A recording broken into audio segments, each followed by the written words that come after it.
Bonsoir à tous, soyez les bienvenus pour être au rendez-vous, pour suivre avec nous ce journal de 22 heures, dont voici les titres. Le chef de l'État Ismaël Omar Guelleh a reçu une délégation de haut niveau de l'association d'amitié Japon-Djibouti. Autre actualité, la célébration de la journée mondiale du droit de l'homme a été célébrée en grande pompe à Djibouti.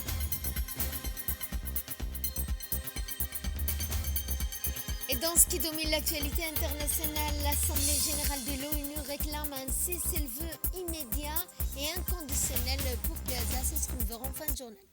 Bonsoir à tous, c'était les titres. Place au développement. Le président de la République, Ismaël Omar Guelleh, a reçu ce matin au Palais de la République une délégation de l'association d'amitié Japon-Djibouti conduite par M. Yano. Le président de l'association japonaise pour le développement de l'économie de l'Afrique, cette rencontre s'inscrit dans le cadre du renforcement des relations bilatérales historiques entre la République de Djibouti et le Japon, mais aussi les voies et moyens de renforcer davantage les liens de partenariat. Les discussions entre le chef de l'État et les responsables de l'association d'amitié Djibouti-Japon ont porté sur divers sujets d'intérêt commun, dont le développement économique, les investissements japonais, la coopération dans le domaine de la sécurité maritime, mais aussi les échanges culturels, le renforcement des capacités incluant des domaines tels que le commerce, les infrastructures, la culture, l'éducation, l'innovation technologique.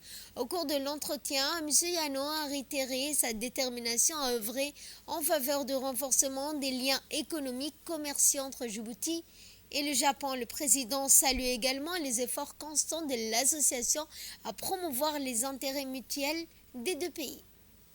Et à l'issue de leur rencontre avec le chef de l'État, le président de l'Association du développement et de l'économie africain a pris la parole. Voici un extrait de son intervention.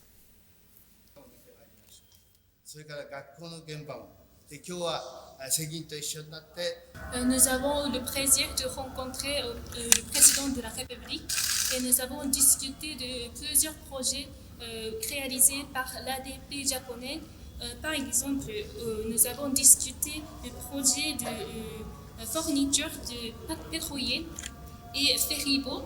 Et également, nous avons, lors de cette visite, nous avons vu le site de construction du pont de Pas-de-Marais. Et nous avons également visité à l'école de Nitobe, construite par l'ADP japonais. Et en plus, ce matin, nous avons assisté à la cérémonie de lancement d'un projet qui est réalisé en collaboration le gouvernement du Japon et réalisé par la Banque mondiale. Quant au président de l'association d'amitié Japon-Djibouti, il a rappelé le rôle du Japon dans le renforcement du partenariat avec Djibouti. Il y a à peu près un an, l'association d'amitié Djibouti-Japon a été créée, entre autres grâce au soutien de M. Yano, les deux ambassadeurs. Et depuis un an, nous avons déjà réalisé beaucoup d'activités pour renforcer le partenariat entre le Japon et le Djibouti. Alors, cette visite, donc la délégation de l'association d'amitié, ça s'inscrit dans ce contexte-là pour renforcer davantage le partenariat. Vous savez que nous avons eu déjà beaucoup de liens, beaucoup de projets, beaucoup de coopération entre ces deux pays, mais c'est surtout par le biais de ODA, APD. L'association a comme membres beaucoup d'entreprises japonaises de construction, de consultation, de sécurité, qui sont très intéressées par le Djibouti. Et voici cette fois la réaction de l'ambassadeur du Japon à Djibouti. Avec une grande joie, la forte délégation de l'association d'amitié nippo-djiboutienne à Djibouti, alors que les relations bilatérales entre les deux gouvernements sont solides. Avec la visite de cette association cette fois-ci, ça va contribuer à renforcer davantage nos relations d'amitié et de fraternité entre nos deux peuples. Comme ambassadeur, j'essayerai de tout faire pour suivre, pour que la visite soit une réussite totale et pour que nous ayons des résultats tangibles. Quant à l'ambassadeur de Djibouti au Japon, il n'a pas manqué de rappeler l'importance du rôle joué par l'association d'amitié Japon-Djibouti. J'ai eu l'opportunité de rencontrer de hauts responsables gouvernementaux et de l'administration djiboutienne avec lesquels le Japon travaille à travers les projets de développement financés par la JICA. Donc, c'était une visite de rencontre, de visite de terrain de 4-5 jours et qui a été consacrée par la rencontre avec son Excellence Monsieur le Président de la République. Donc, la délégation est contente. Nous avons été motivés à améliorer les relations d'une manière générale et de continuer à travailler dans la promotion de l'amitié entre les deux peuples et les deux gouvernements. C'était dans les titres. La journée mondiale des droits de l'homme a été célébrée donc au Palais du Peuple sous le haut patronage de M. Abdelkader Kamel Mohamed, Premier ministre. Cet événement s'inscrit dans le cadre des initiatives pour promouvoir les droits humains a rassemblé un large éventail de participants reflétant l'engagement commun en faveur des valeurs universelles des droits de l'homme. Placée cette année sous le thème « Nos droits, notre avenir maintenant », cette célébration a été organisée par la Commission nationale des droits de l'homme, la CNDH, présidée par M. Ali Soubani Ateye en étroite collaboration avec le ministère de la Justice. Cette commémoration marque une étape significative dans la mobilisation nationale et internationale afin de garantir des droits humains et qu'ils soient au cœur des priorités de développement. Elle réaffirme également la volonté commune de construire une société plus juste, plus inclusive, où les droits et la dignité de chaque individu soient protégés et promus. La journée mondiale des droits de l'homme 2024 offre ainsi à Djibouti l'opportunité de renforcer son engagement en faveur des valeurs universelles tout en abordant avec courage les défis sociaux, économiques et humanitaires auxquels le pays est confronté.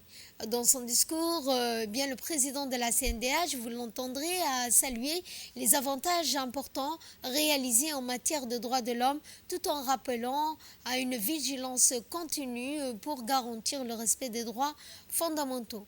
Il a également mis l'accent sur la situation préoccupante de la prison civile de Gabot, signalant une surpopulation carcérale significative. Il a rappelé que la population élevée des personnes incarcérées par rapport à la population globale exige une réflexion approfondie par les mesures concrètes pour réformer le système pénal et garantir ainsi le respect des droits des détenus.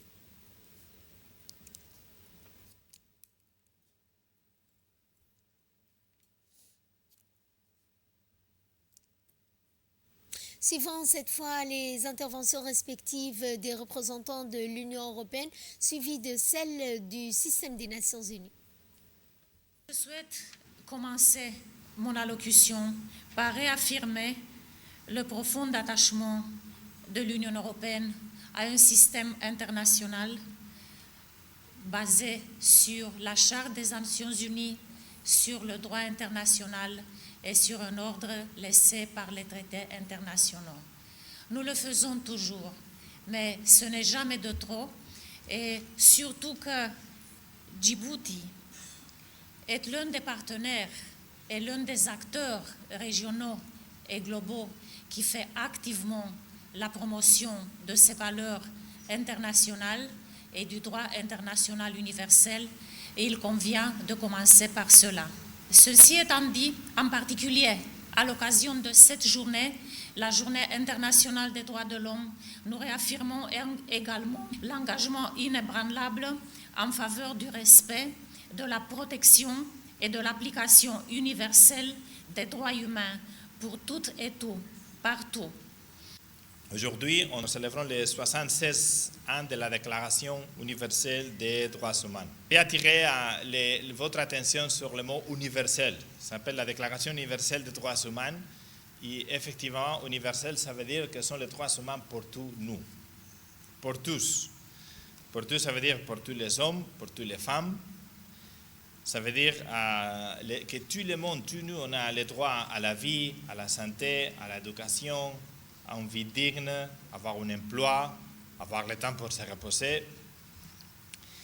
C'est des droits que tout le monde, n'importe quelle région du monde, doit avoir.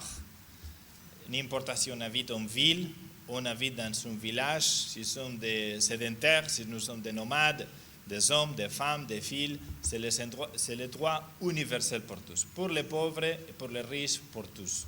Comme le secrétaire général des Nations Unies, Antonio Gutiérrez, a dit il y a quelques jours, maintenant les droits humains sont, il a dit en anglais, under attack. Je crois que les bonnes traductions en français, ils sont mis à mal.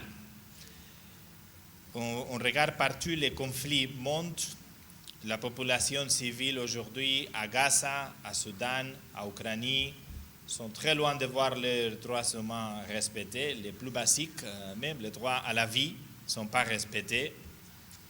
Et vraiment, c'est un moment...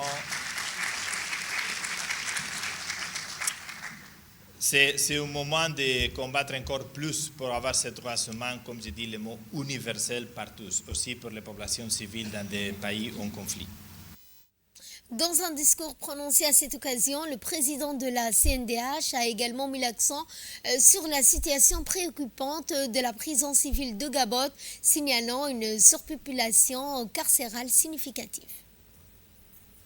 Aujourd'hui, nous citons très facilement, un peu partout, elle est largement connue, la Déclaration universelle des droits humains, des droits de l'homme, contient 30 articles.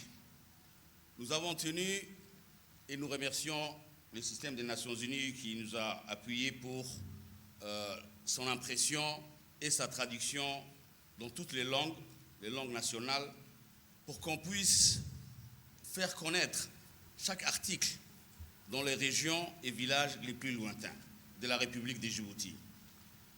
Je tiens à remercier aussi pour leur présence à nos côtés aujourd'hui, le chef d'état-major de la gendarmerie nationale, le directeur général de la police nationale et l'ensemble des distinguées et éminentes personnalités qui se sont déplacées. Nous sommes heureux au niveau de la Commission nationale de compter sur l'appui de toutes les institutions nationales comme le Bureau national de la migration ainsi que toutes les organisations internationales. Je mentionnais le PNUD, mais aussi la délégation de l'Union européenne, la GIZ, la FUNIAP, et j'en passe. J'espère que tous ceux que je n'aurais pas cités m'excuseront, mais vraiment, il y a un engagement à Djibouti très important, réel et sincère. Il y a un combat de tous les jours qui est mené à tous les niveaux. Monsieur le Premier ministre, aussi nous avons sollicité que vous nous parrainiez cette journée pour démontrer l'importance que notre gouvernement, que le gouvernement de la République de Djibouti apporte au respect des droits de l'homme. Nous avons récemment lancé une initiative très importante et nous aimerions aussi votre appui et votre engagement à nos côtés. Il s'agit des entreprises et des droits de l'homme. Avec les présidents de la Chambre de commerce et la représentante du système du PNUD, nous avons lancé une étude. Il y a une enquête qui est actuellement en cours qui sera bientôt présentée. Nous voulons que nous soyons les premiers pays arabes à présenter un plan d'action national, Business and Human Rights, entreprises et droits de l'homme, et nous avons vraiment besoin de votre engagement à nos côtés pour adopter ces plans d'action national. Et cette fois-ci, je vous propose de suivre l'intervention du ministre de la Justice chargé des affaires pénitentiaires, M. Ali Hassan Bahdon, qui a affirmé l'engagement de Djibouti à répondre notamment aux défis que concernent notamment le droit de l'homme et l'avenir, notamment en ce qui concerne cette année le thème « Nos droits, notre avenir maintenant ». Aujourd'hui d'être ici pour accompagner la Commission nationale des droits de l'homme, la réalité que Madame l'ambassadrice vous avez mentionnée, la paix n'est pas l'absence de guerre, de conflit. C'est une notion qu'il faut bien détailler et bien expliquer, parce que nous sommes dans une région conflictuelle en permanence. Je pense que c'est une opportunité pour nous d'aller au niveau international, au niveau régional. Djibouti doit être une référence. On cherche à montrer. Nous avons eu la chance de faire à Arta, pendant 9 mois, la conférence de la paix de la Somalie. Tous les Djiboutiens ont participé, hommes, femmes, jeunes, vieux, physiquement, financièrement, et en consacrant leur temps. Aujourd'hui, la Somalie retrouve le chemin de la paix et de la stabilité. Les institutions qui travaillent aujourd'hui sont celles qui ont été créées à Arta. Donc l'exemple que Djibouti, avec ses moyens limités, fait, doit être suivi par d'autres. Monsieur le coordinateur, effectivement, je me suis permis de répondre en interactivité avec la Commission des droits de l'homme à Genève, parce que derrière moi, j'avais une équipe qui avait travaillé, et parce qu'à Djibouti, nous faisons ce que nous disons, et nous disons ce que nous faisons. Ce droit que nous le défendons sincèrement. Nous avons des moyens limités, c'est vrai, mais la notion de droit et de devoir, je dirais même innée chez nous, et aucun Djiboutien ne tolérerait qu'on se permette de faire des abus de droit sans réagir. Et pour clôturer la série des interventions, le Premier ministre Abdelkader Kamel Mohamed n'a pas manqué de rappeler l'importance que revêt cette journée pour le droit de chaque individu. Aujourd'hui, nous nous réunissons pour célébrer la Journée internationale des droits de l'homme, placée cette année sous le thème « Nos droits, notre avenir maintenant ». C'est une occasion essentielle qui nous rappelle les valeurs fondamentales d'égalité, de justice et de dignité humaine. Ces valeurs universellement reconnues sont au cœur de nos engagements nationaux et de notre vision pour un avenir meilleur. Djibouti, notre nation est profondément ancrée dans une culture de tolérance et de respect. Cela veut dire pour cela que la paix doit régner dans le pays. Notre histoire nous enseigne que la diversité est une richesse et que la protection des droits de chaque citoyen est non seulement une obligation, mais aussi une condition essentielle pour bâtir une société prospère et harmonieuse. Nous avons accompli des progrès significatifs dans la promotion des droits humains. Nous travaillons et continuons à travailler sans relâche pour protéger les personnes les plus vulnérables avec la volonté de ne laisser personne de côté. Des réformes institutionnelles ont été entreprises pour promouvoir les droits des personnes handicapées, réduites à la pauvreté, l'améliorer l'accès aux services publics, lutter contre les violences faites aux femmes, que nous avons vu tout à l'heure ici, illustré par un sketch, et qui reflète effectivement le désir de notre population de voir définitivement régler cette mesure qui est inhumaine. Dans le reste de l'actualité et dans le cadre des efforts soutenus pour renforcer l'économie nationale et promouvoir une croissance inclusive, le Premier ministre Abdelkader Kamel Mohamed s'est réuni avec M. Youssouf Moussa Dawalé, président de la Chambre de commerce de Djibouti. Cette rencontre intervient à la suite de la reconduction de M. Dawalé à la tête de la Chambre de commerce pour un troisième mandat consécutif, témoignant de la confiance renouvelée des acteurs économiques dans son leadership. Lors de cette rencontre, le Premier ministre a salué l'engagement constant des opérateurs privés à investir dans des secteurs stratégiques tels que la logistique, l'énergie renouvelable, les technologies de l'information, la formation professionnelle. Il a souligné que ces investissements sont non seulement favorables à la diversification de l'économie, mais aussi contribuent à réduire le taux de chômage, particulièrement chez les jeunes. Le ministre des Affaires étrangères de la coopération internationale, Mahmoud Ali Youssouf, en tant que candidat à la présidence de la Commission de l'Union africaine, a mené une série de rencontres stratégiques à Addis Abeba, marquant une étape décisive dans sa campagne. Et ce, dans les locaux de l'ambassade, Mahmoud Ali Youssouf a tenu une réunion importante avec les principaux partenaires de l'Union africaine, dont les représentants des États-Unis, de l'Union européenne, du Royaume-Uni, de la Turquie, de la Chine, de l'Inde, du Japon, de la Corée du Sud, de la Russie, de la Suisse, du Canada, du Brésil, des Nations Unies, de la France, du Luxembourg, sans oublier le Danemark. Dans un esprit de dialogue et de compréhension, le ministre candidat a également rencontré les ambassadeurs des pays de l'Alliance des États du Sahel, à savoir le Mali, le Burkina Faso, le Soudan, actuellement suspendus de l'Union africaine.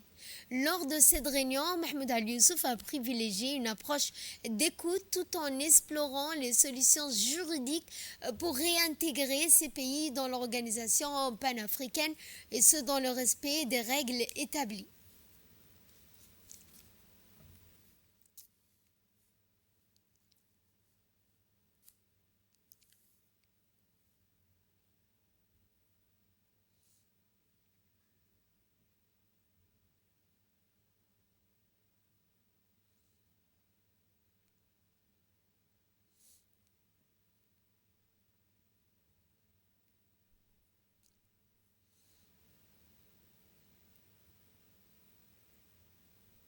Le ministre des Affaires étrangères de la coopération internationale, également candidat, a récemment rencontré les représentants du personnel de l'organisation. Cette rencontre a marqué un esprit d'écoute, d'ouverture, de dialogue, a permis aux candidats de se familiariser avec les préoccupations et les aspirations des employés, des acteurs clés pour le bon fonctionnement de l'institution panafricaine.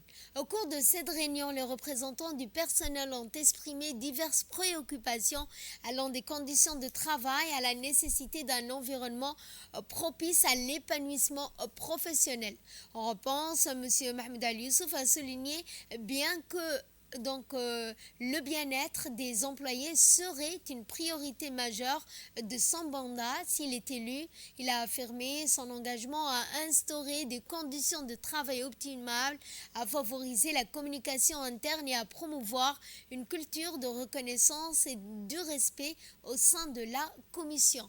Les discussions ont également porté sur l'importance d'adopter des stratégies innovantes pour améliorer la performance de l'Union africaine et à renforcer sa capacité à relever les défis contemporains. Il a également proposé de mettre en place des programmes de formation continue, de développement professionnel, et ce afin de garantir que le personnel de l'Union africaine dispose des outils nécessaires pour exceller dans ses missions. Ces échanges témoignent également de la détermination de la vision claire du ministre et candidat Mahmoud Ali Youssouf pour transformer l'Union africaine en une institution dynamique capable de répondre aux besoins de tous les États membres. En plaçant les employés au cœur de sa campagne, il cherche à bâtir une union africaine qui soit à l'écoute, réactive et capable de s'adapter aux réalités changeantes du continent.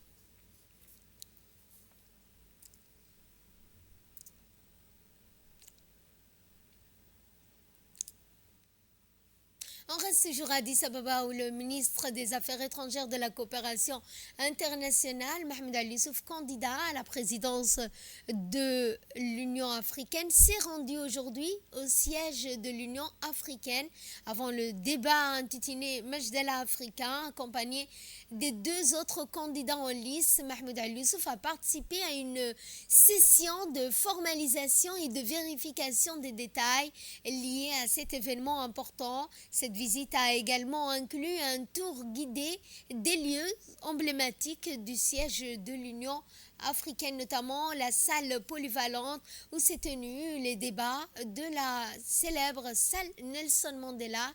Mohamed Ali Youssouf était accompagné de notre ambassadeur en Éthiopie, Abdi Mahmoud Hebe, de Madame Fathia Jamauddin, conseillère du président de la République, ainsi que de M. Mohamed Idriss Farah et de M. Gheli Idriss Omar. Il convient également de souligner que la Majdala Africa offre la possibilité de suivre des échanges entre candidats à la présidence de l'organisation continentale.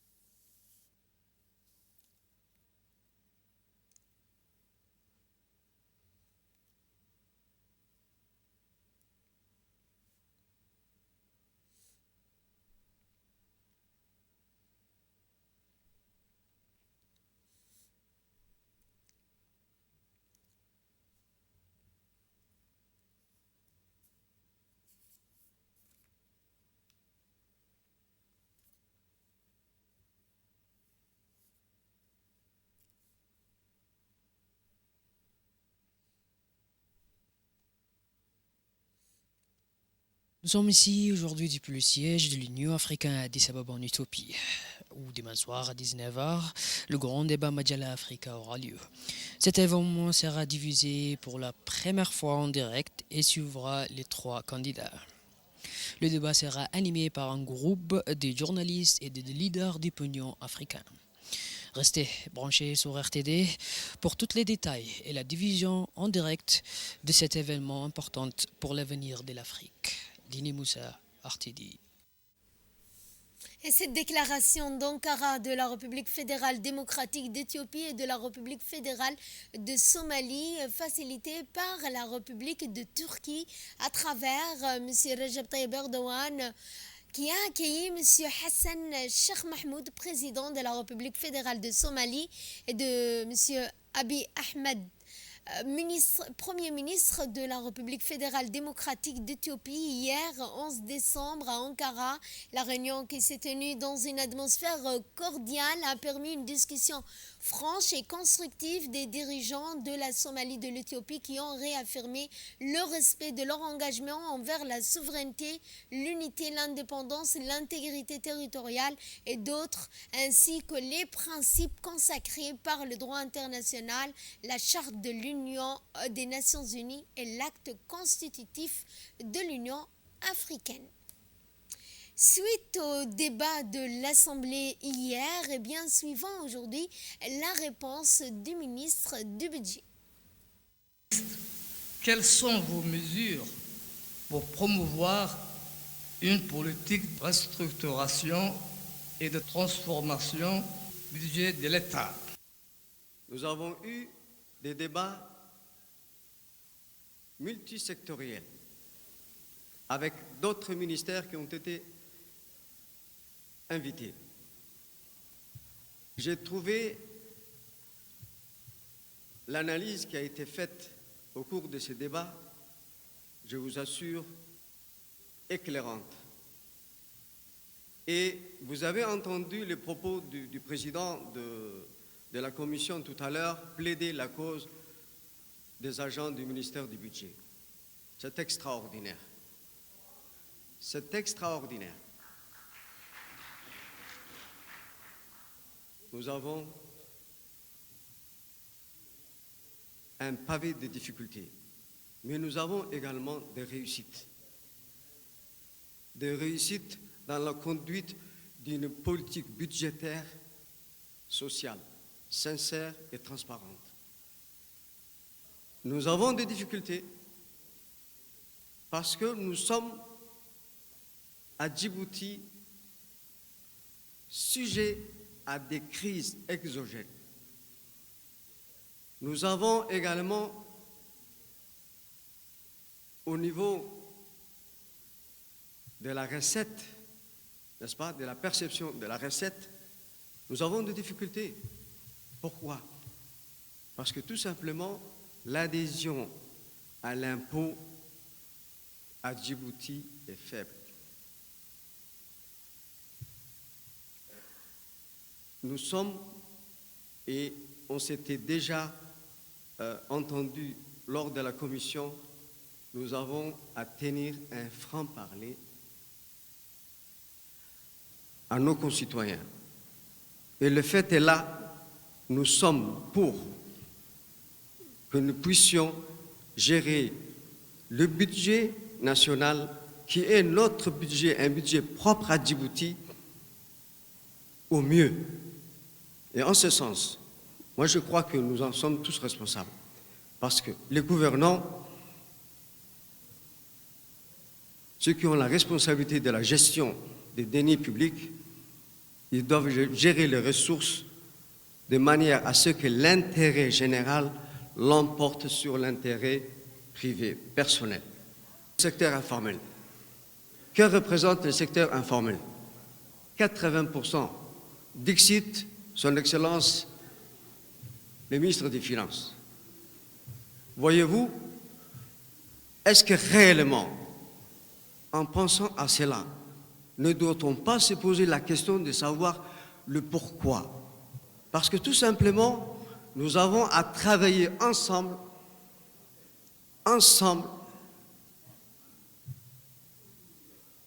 dans un domaine bien précis, celui de la formalisation, celui du travail décent.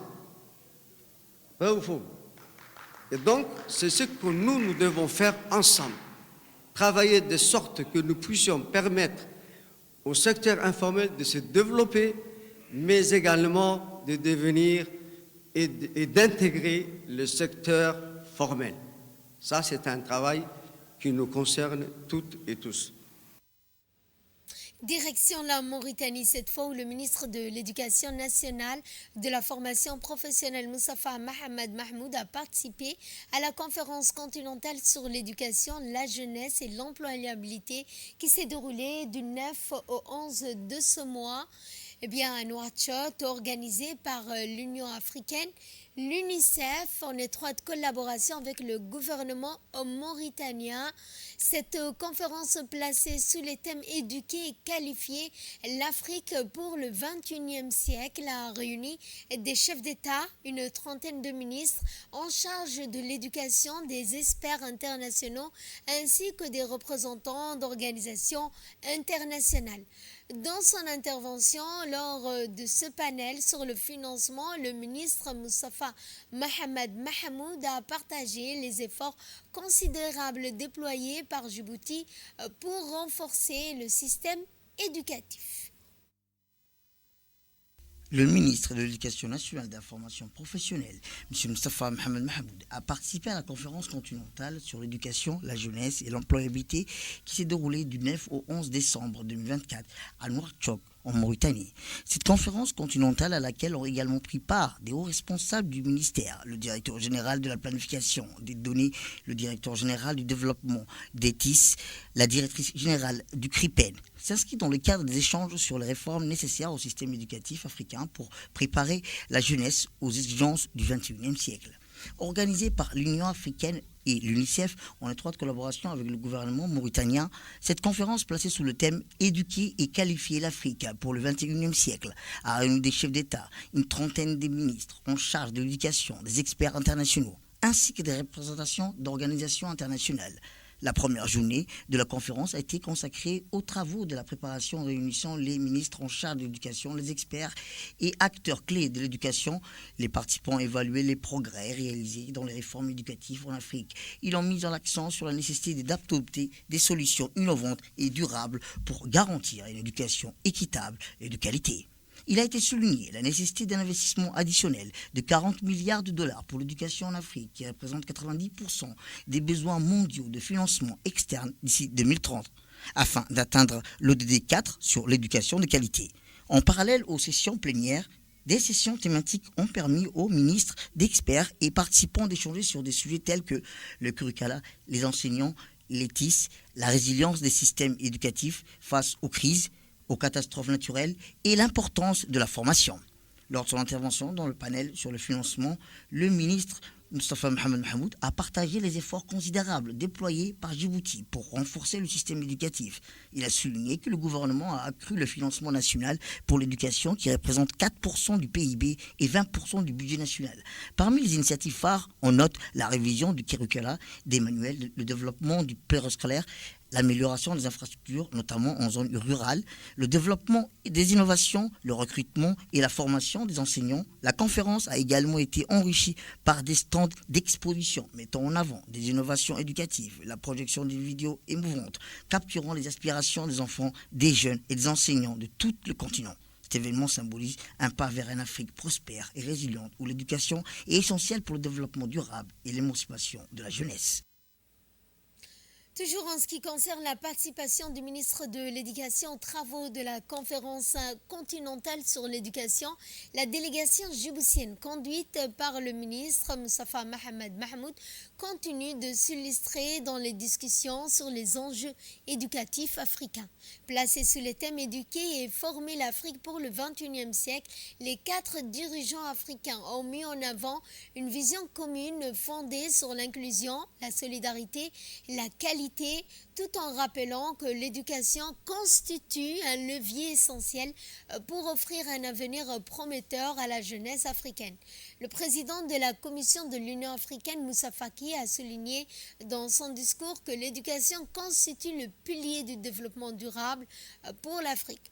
Quant au ministre de l'Éducation nationale, Moustapha Mohamed Mahmoud, il a présenté dans un panel le système éducatif résilient de Djibouti comme un modèle adapté aux défis uniques de la région tout en préparant les jeunes à un avenir prometteur.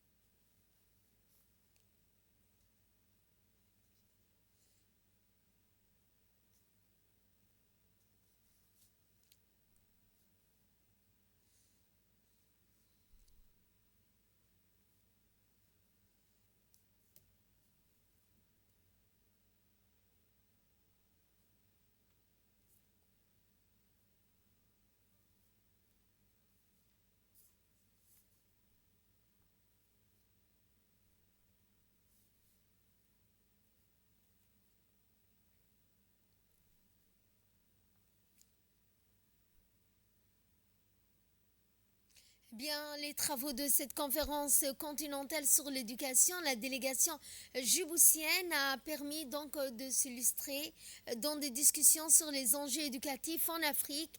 Cette année, la délégation accompagnant également le ministre ont pris part à des panels sur les discussions et sur l'avenir de la jeunesse djiboutienne en ce qui concerne son éducation de qualité. Retour à Djibouti où l'IGAD adopte la stratégie régionale de sécurité alimentaire et nutritionnelle 2025-2034. Une étape importante pour la résilience régionale, cette stratégie qui s'aligne sur des cadres internationaux et régionaux reflète l'engagement de l'IGAD à relever les défis liés au changement climatique, aux chocs économiques et catastrophes naturelles qui menacent la sécurité alimentaire dans la région. Le programme de résilience des systèmes alimentaires de l'IGAD, avec le soutien financier de la Banque mondiale, joue un rôle clé dans la mise en œuvre de cette vision grâce à des interventions coordonnées et au partage des connaissances entre les États membres. L'événement de 2 jours a commencé par des délibérations techniques menées par des experts en alimentation et nutrition des États membres, préparant ainsi le terrain pour le segment ministériel. Les représentants ont présenté le projet final de la stratégie suivant les discussions de l'adoption d'un communiqué pour le 2e jour. Monsieur Mohamed Abdi, secrétaire exécutif adjoint de l'IGAD, au nom du secrétaire exécutif, a inauguré l'événement aux côtés du ministre de l'Agriculture, Monsieur Mohamed Ahmed Awale. La stratégie régionale de sécurité alimentaire et nutritionnelle vise à renforcer les mécanismes de réponse aux situations d'urgence et de relèvement, à améliorer les capacités de préparation aux catastrophes et de commerce agricole, à promouvoir également des approches intégrantes et intégrant également le genre tout en responsabilisant les populations vulnérables. And leads the efforts of the authority. Le ministre de l'Agriculture, M. Mohamed Ahmed Awale, a indiqué que cette région a le potentiel de nourrir non seulement la région de l'IGAD, mais aussi l'Afrique dans son ensemble. L'IGAD fait face à des défis sans précédent, aggravés par les impacts du changement climatique, les sécheresses récurrentes, les inondations et les conflits. Ces phénomènes compromettent non seulement la production agricole, mais aussi la disponibilité et l'accès à une alimentation diversifiée et nutritive. Ces enjeux transcendent nos frontières nationales, exigeant une réponse collective et coordonnée. La stratégie que nous sommes en train de valider n'est pas simplement un document, mais une feuille de route ambitieuse issue de consultations approfondies et avec tous les États membres, les experts techniques et les parties prenantes.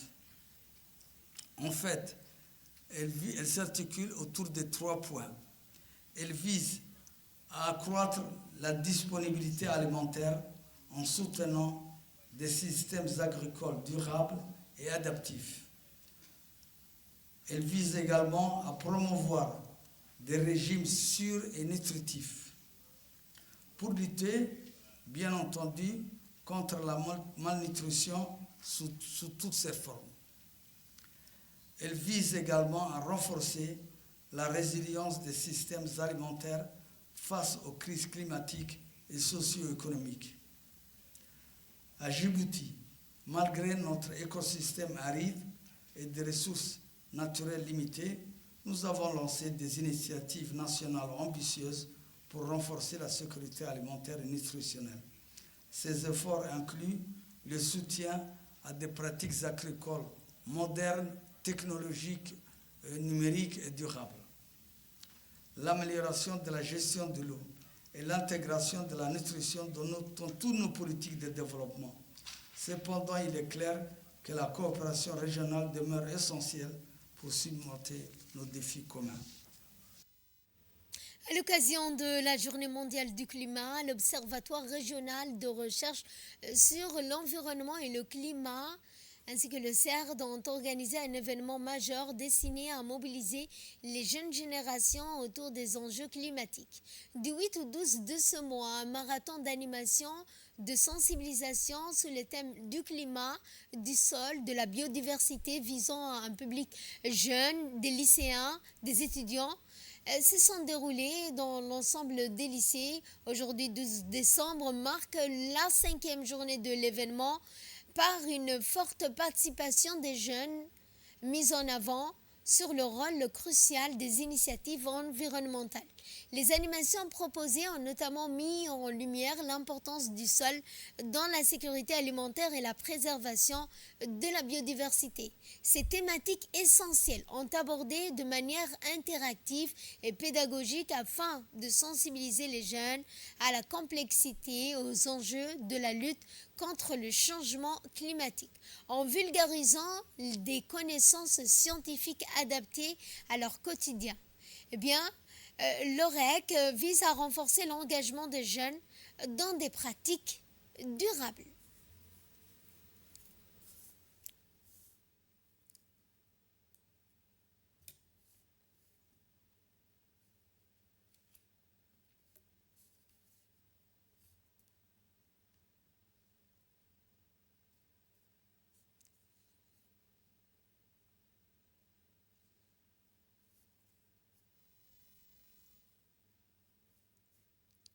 semaine, nous avons organisé la Semaine mondiale du climat et nous avons accueilli les élèves de certains lycées afin de célébrer avec nous les changements climatiques.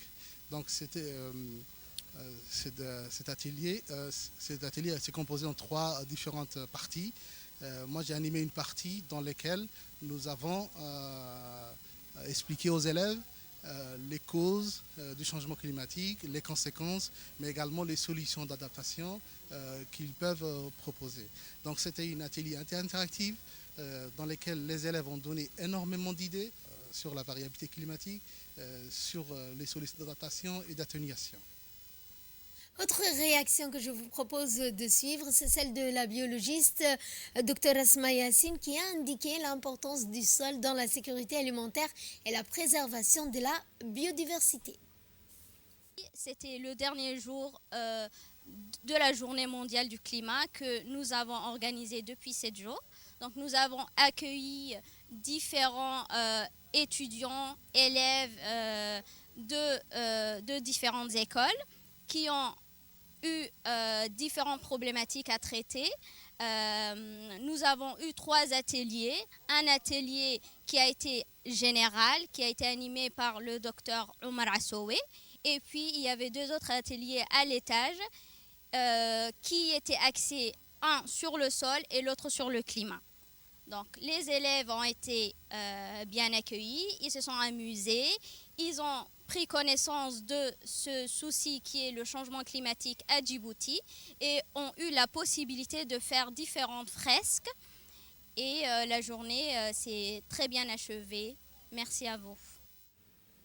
Et s'exprimant à cette occasion, Dr Moussa Mahdi, directeur de l'OREC, a rappelé l'urgence d'agir face aux impacts croissants du changement climatique. Nous atteignons notre journée de clôture de notre climaton hebdomadaire qui a démarré avec la journée mondiale du climat le 8 décembre 2024. Cette journée, cet événement s'est étalé sur une semaine. Du dimanche au jeudi, dans laquelle nous avons accueilli environ 200 élèves et étudiants. Ces derniers ont assisté à divers ateliers, divers événements éducatifs pour pouvoir les sensibiliser et pour pouvoir leur donner de nouveaux arguments, de nouvelles idées quant à les causes et les conséquences du climat. On a organisé un atelier sur le climat, un atelier sur le sol et un autre atelier à l'extérieur qui était beaucoup plus éducatif et qui couvrait aussi la biodiversité.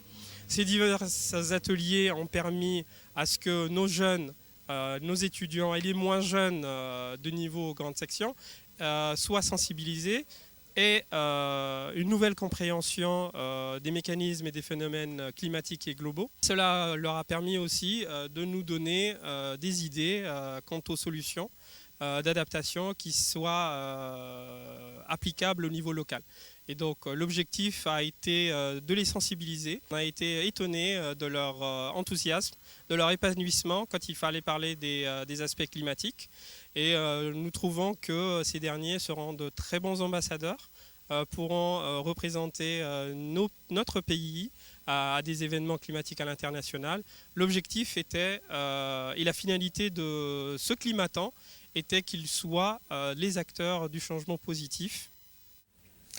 Et cette fois-ci, nous allons à Dikil pour une cérémonie de lancement du projet cours de soutien avancé pour l'apprentissage et la promotion de la langue anglaise. L'ambassadrice des États-Unis à Djibouti, accompagnée de responsables des affaires publiques, se sont rendus à Dikil pour prendre part à la cérémonie de lancement de ce projet pour le cours de soutien avancé en apprentissage et sur la promotion de la langue anglaise. Cette délégation a été chaleureusement accueillie par le préfet de la région de Dikil dans sa résidence. Ensuite, l'ambassadrice a eu une réunion productive avec le préfet, le président du conseil régional, au cours de laquelle des discussions ont été menées sur l'importance du projet pour la jeunesse dikiloise et sur la coopération continue entre les États-Unis d'Amérique et la région et les 5 régions de l'intérieur du pays. Cette réunion a permis également de mettre en lumière les perspectives de développement à travers l'éducation, les opportunités offertes par ce programme initié par les États-Unis.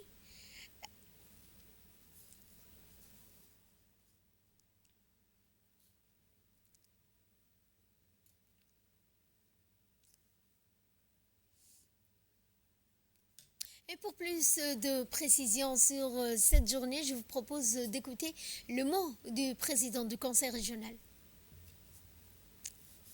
Pour moi d'être présent ici aujourd'hui pour le lancement du programme d'apprentissage de la langue anglaise dans la région de Dikil et spécifiquement dans les centres Dikil English Training Center géré par l'association Okar Aid. Et nous remercions infiniment les gouvernements américains à travers son ambassade à avoir soutenu et appuyé ces projets qui est une opportunité pour la jeunesse de la région de l'unité.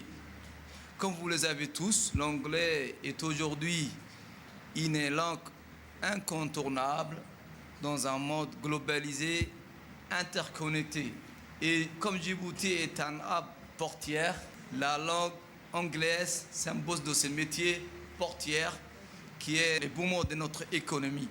Je remercie également l'association Okar Aid d'avoir initié ces projets et mis en œuvre. J'encourage également les élèves, les parents, les enseignants à persévérer dans cette voie pour mieux mener à ces projets et pour réussir. Quant à l'ambassadrice américaine, elle a souligné l'importance de l'éducation pour l'avenir des jeunes de Dikil et a salué cette collaboration entre les États-Unis et les régions de l'intérieur. De me joindre à vous aujourd'hui pour la cérémonie d'ouverture du programme avancé d'apprentissage et de promotion de la langue anglaise à Dakhilville. Je suis inspirée à voir tant d'élèves, d'enseignants et de membres de la communauté ici présents, tous investis dans l'avenir de cette région et de sa jeunesse.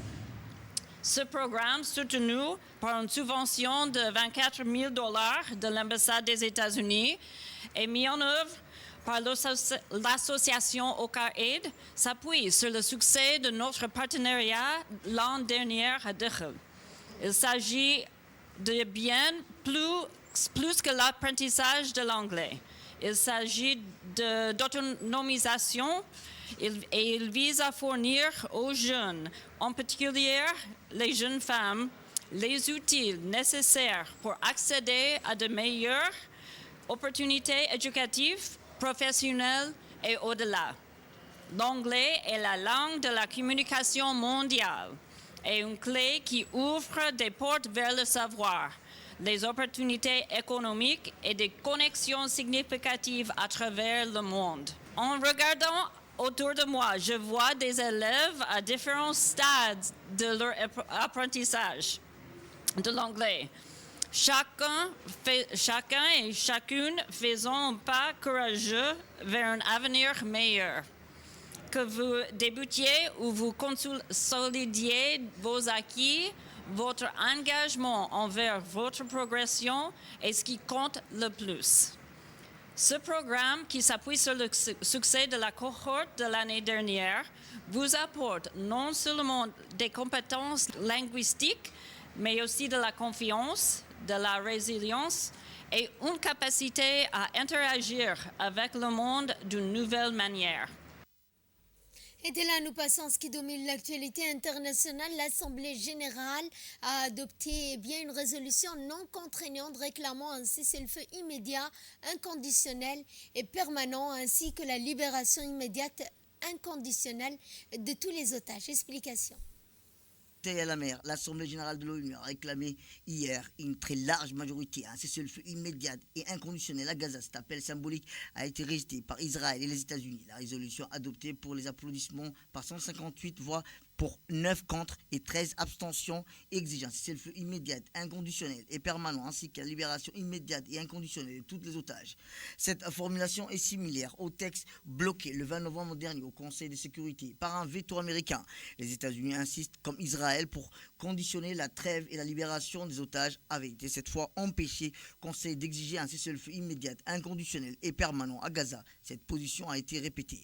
La résolution qui sera honteuse adoptée risque d'envoyer la résistance du Hamas le message dangereux qu'il n'y a pas besoin de négocier pour libérer les otages, a déclaré avant le vote l'ambassadeur américain adjoint Robert Woods. Habitué à prendre le relais du Conseil, largement paralysé sur des dossiers brûlants comme Gaza, l'Assemblée générale a sans surprise adopté cette résolution non contraignante. Et c'est sur ce point que se referme ce journal. Merci à vous de nous avoir suivis. Excellent week-end à toutes et à tous.